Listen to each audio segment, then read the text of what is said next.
Hello everyone. Today's video is another Q&A video talking about lots of exciting things in this one, diarrhea, orange urine, and then autoimmunity related to heavy metals.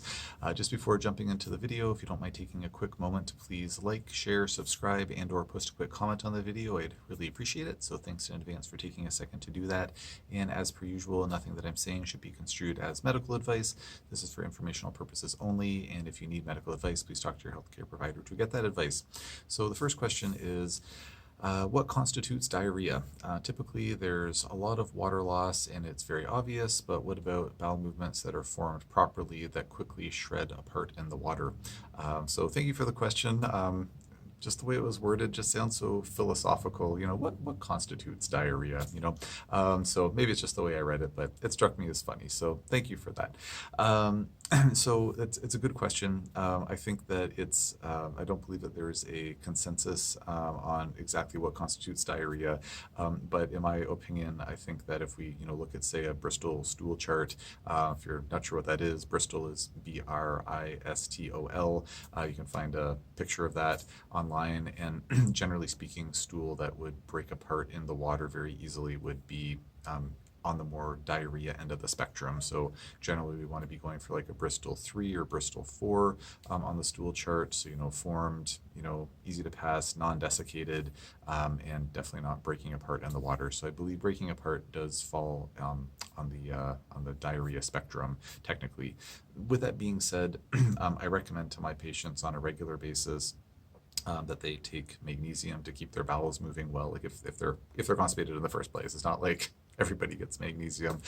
So if they're having no issues with their bowels, wonderful. But many of my patients are having an issue do have issues with constipation, and so I'll recommend that they take magnesium. Sometimes other things, sometimes Restorelax, sometimes vitamin C. There's other things that are out there, but magnesium's my typical go-to, and I'll recommend that they increase their dose of magnesium until they reach their bowel tolerance.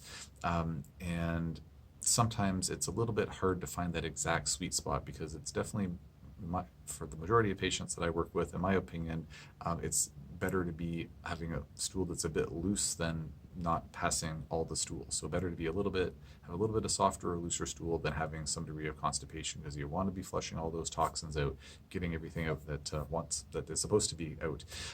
So as much as it's nice to have those perfect stools, there are some cases where I'll say to my patients, just increase your dose until your stool is just a little bit loose, and then stick with that dose, because again, I just want that guarantee that they're having full evacuation. But again, it's a little bit nuanced, and anyways, I'll leave it there on that one. So thank you for the question. Hopefully that clarified things in terms of answering the question of what constitutes diarrhea.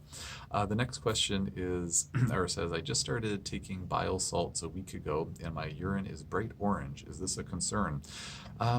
So yeah, that one surprised me a little bit. I've put many patients on ox bile.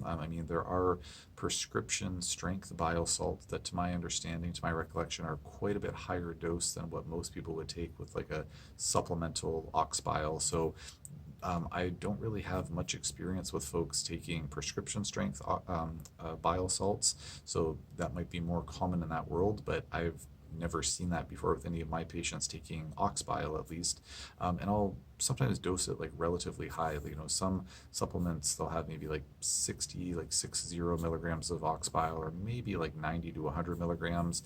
But you can also get a dedicated ox bile supplement that would have 500 milligrams per capsule. So it really depends on the case, but it's got fairly broad dosage range. If memory serves, I believe prescription bile salts are into more of like the grams of it. And a little bit rusty on the details on that. I think it might be around like 1 to 3 grams or something, but when I looked into it once upon a time, I seem to recall that the prescription bile salts are quite a bit higher dose than the supplemental ox bile that folks might take over the counter. So anyways, with the dosing that I've used with patients, I've never seen or heard of urine turning bright orange. When it comes to urine turning bright orange, outside of taking, say, a vitamin that has like a supplement that has vitamin B2 in it, is what I'm trying to say, riboflavin, which can turn urine more of like a fluorescent yellow kind of color. Bright orange urine is associated with excess bilirubin in the urine, so like bilirubinuria, and that would typically only happen if there was actual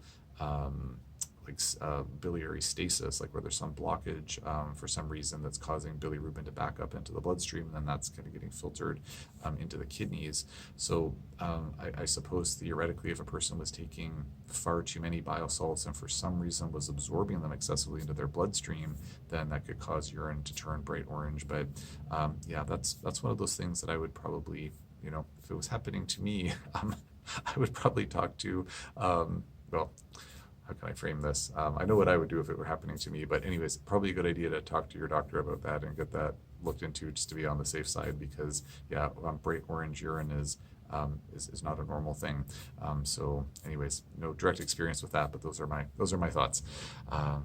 So thank you for the question, and I hope everything is okay. The last question says, very politely worded question, I must say. It says, may I ask if heavy metal toxin testing is recommended for autoimmune diseases such as inclusion body myositis? And then I think there might have been maybe an autocorrect issue here, but I think it was supposed to say, and what elements are supposed to be tested. So when it comes to autoimmune disease, the testing for heavy metals is certainly something that's on my radar for my patients.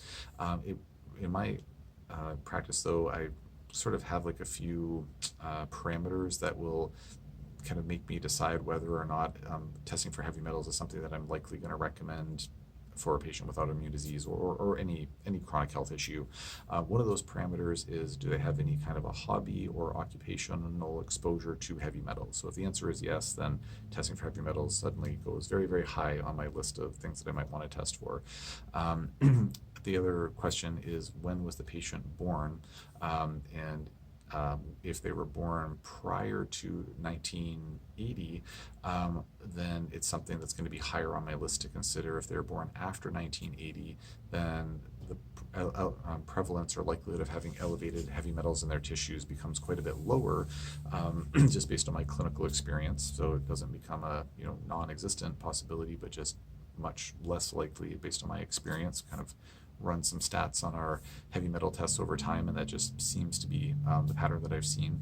And then I guess the third question would be, do they live someplace near an industry where there might be heavy metal exposure as well? So that would be another factor to consider.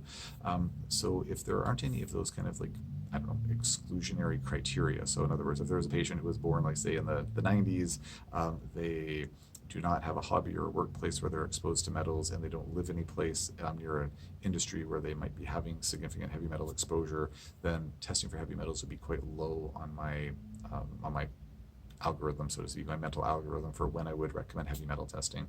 However, if that same patient, if we'd worked up other things like, ruled out, or we've already treated for mold toxins, chronic infections, gut issues, food sensitivities, et cetera, then, and they were still not 100% better, or we didn't have, still felt like we were missing something, then I would certainly still think about heavy metal testing as definitely on the list of kind of like the nefarious factors that might have a negative impact on a person's health if they have some type of a complex chronic illness, but it would just be lower on the priority list if they didn't have some of those exclusionary criteria, so to speak. But yeah, looking at heavy metals can be really important. And then in terms of what elements / metals are supposed to be tested, the only ones that I ever see come up in practice, with rare exception, the only ones that come up that I think actually matter would be lead, mercury, arsenic, although that one's quite rare, cadmium, although that one's quite rare, and I think those are really the only ones that come up that I think are really meaningful for a lot of cases. There are certainly some case reports of patients having issues with other heavy metals, like potentially nickel, potentially tin, potentially gadolinium. So there are other. I guess maybe aluminum I put on the list of ones that would be important potentially, but yeah, a lot of pretty rare to see issues with those other ones. So yeah, it's really the lead, the mercury. That would be at the top of the list for sure. Arsenic would maybe be a third place, and then aluminum maybe fourth place. So those are the answers. Thank you for the questions. If anybody has any other questions on these topics or anything else, just post in the comment section below, and I will do my best to answer as soon as I can.